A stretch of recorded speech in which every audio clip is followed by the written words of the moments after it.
എല്ലാവർക്കും നമസ്കാരം. പതിവിലും വിപരീതമായി ഹാസ്യം ഗോപിനാഥം എന്ന പുസ്തകത്തിന് പകരം ഞാനൊരു കൊച്ചു കഥ എൻ്റെ ഒരു കൂട്ടുകാരി എഴുതിയതാണ്. അവളുടെ പേര് റുബീന. ഹൃദയപൂർവം നിനക്കായി എന്ന പുസ്തകത്തിൽ അച്ചടിച്ചു വന്ന ഒരു കുഞ്ഞു കഥ. കഥ എന്ന് പറയാൻ പറ്റില്ല, ഇതൊരു കത്താണ്. ഒരു പ്രണയിനി തൻ്റെ മനോവേദന തൻ്റെ പ്രിയനോട് പറയുന്ന ഒരു ചെറു കത്ത്. ഇതിലൂടെ വായിച്ചു പോകുമ്പോൾ അല്ലെങ്കിൽ കേട്ടുകൊണ്ടിരിക്കുമ്പോൾ പലർക്കും സ്വന്തം ജീവിതത്തിലുണ്ടായ അനുഭവങ്ങളുമായിട്ട് ചിലപ്പോൾ താരതമ്യപ്പെടുത്തുവാൻ കഴിഞ്ഞേക്കാം.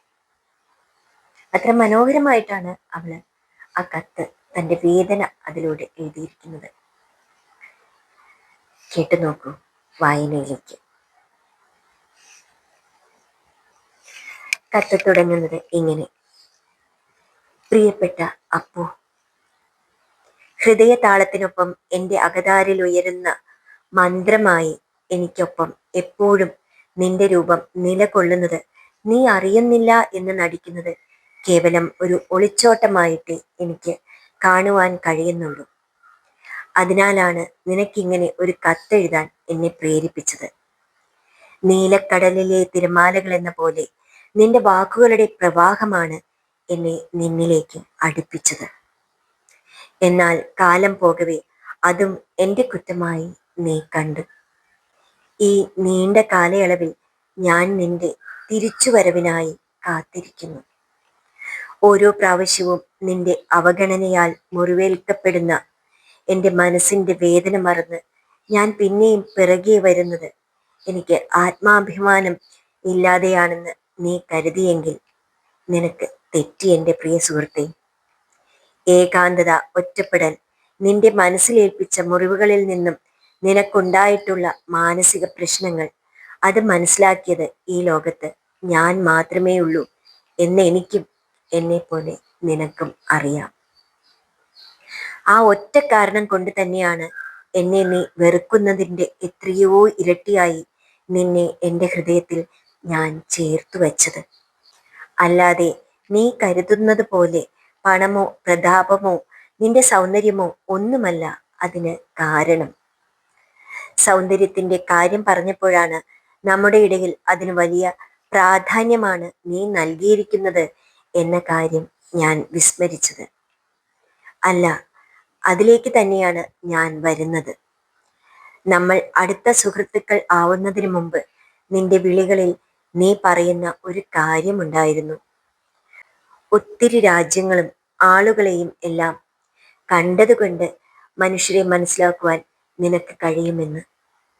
അതെൻ്റെ മനസ്സിൽ കൊണ്ടിരുന്നു. ബാഹ്യമായ കാഴ്ചയിൽ എനിക്ക് കുറവ് കണ്ടിട്ടുകൂടി നീ എന്നെ അത്രമേൽ സ്നേഹിക്കുന്നു എന്ന് പറഞ്ഞപ്പോൾ ഞാനത് വിശ്വസിക്കാൻ കാരണം നിന്റെ ആ വാക്കുകളായിരുന്നു. എന്നിട്ട് കൂടി ആ റെയിൽവേ സ്റ്റേഷനിൽ ഏതോ ഒരു അപരിചിതൻ എനിക്ക് വേണ്ടിയുള്ള മരുന്നിനെ പറ്റി നിന്നോട് പറഞ്ഞതിന് എന്നെ ഇത്രമേൽ വെറുക്കുന്നതും നീ തന്നെയല്ലേ? അതിന് നീ പറഞ്ഞ കാര്യമാണ് എനിക്ക് ഏറ്റവും അപഹാസ്യമായി തോന്നിയത്. എന്താണെന്നോ, ആ അപരിചിതൻ നിന്നെ എൻ്റെ ഭർത്താവായി കണ്ടാണ് നിന്നോട് സംസാരിച്ചതെന്ന്. അങ്ങനെയാണെങ്കിൽ എനിക്ക് നിന്നോട് ഒന്നേ ചോദിക്കാനുള്ളൂ: നിന്റെ പ്രിയപ്പെട്ടവർക്കാണ് ഇങ്ങനെ ഒരു അവസ്ഥ വന്നിരുന്നെങ്കിൽ നീ എന്നെ ഒഴിവാക്കിയതുപോലെ ജീവിതത്തിൽ നിന്ന് അവരെയും ഒഴിവാക്കുമായിരുന്നു? ഇതിനൊരുത്തരം ഞാൻ നിന്നിൽ നിന്നും നിർബന്ധമായും പ്രതീക്ഷിക്കുന്നു. ഇനി കൂടുതൽ ദീർഘിപ്പിക്കുന്നില്ല. വീണ്ടും നീ എത്ര അവഗണിച്ചാലും ഗിരീഷ് പുത്തഞ്ചേരിയുടെ വരികളിലൂടെ എൻ്റെ മനസ്സ് ഞാനറിയാതെ നിന്നിലേക്കെത്തും. നിന്റെ കാലടിയിൽ ജപതുളസി മലർ പോലെ സ്നേഹമന്ത്രവുമായി